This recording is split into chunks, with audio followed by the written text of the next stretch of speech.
Solītie pāris kilometri, rakstījās, nerakstījās un vēlreiz. Solītie pāris kilometri ir nosoļoti un mēs esam kārtējo reizi atraduši superīgu vietiņu. Brīnišķīgi.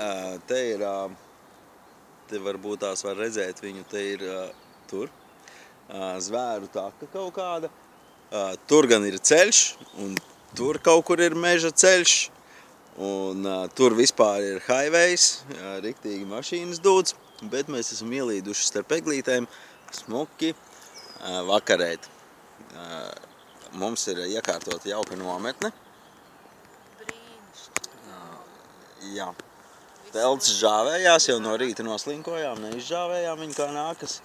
Ir mantas visas sakārtotas, mēs esam gatavi vakarēt, tagad ir 8, tātad Restorāns ir atvērts. Restorāns ir atvērts. Un restorānā šovakar mums ir... Ko mums te dod Mārtiņa Rītiņa restorānā? Mārtiņa Kalnbērziņa restorāna dod skumbriju šovakar. Reku mēs viņu nofilmējam. Attiecīgi, pēc grūtas, smagas, garas dienas, grūtas, garas, nē. Tāpat 20 ar kaut ko jā, kilometru. pāri pa 20 tik un tā nosogām. Jā. Mēs tagad vakarēsim.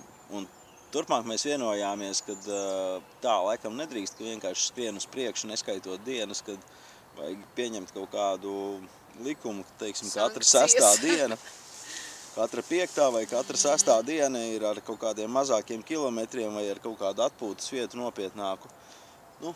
Nu jā, citādāk mēs neesam pamanījuši, ka 9 dienas mēs esam noskrējuši katru dienu pa 30 vairāk kilometriem. Jā. Un tad tikai loģisks jautājums, kāpēc šodien nevar paiet. Jā, attiecīgi. Turpmāk mēs kaut kā sekosim tam līdzi un mēģināsim atpūsties. Lūk tā, reportāža no No meža. Karaļvalsts. Jā. Tā.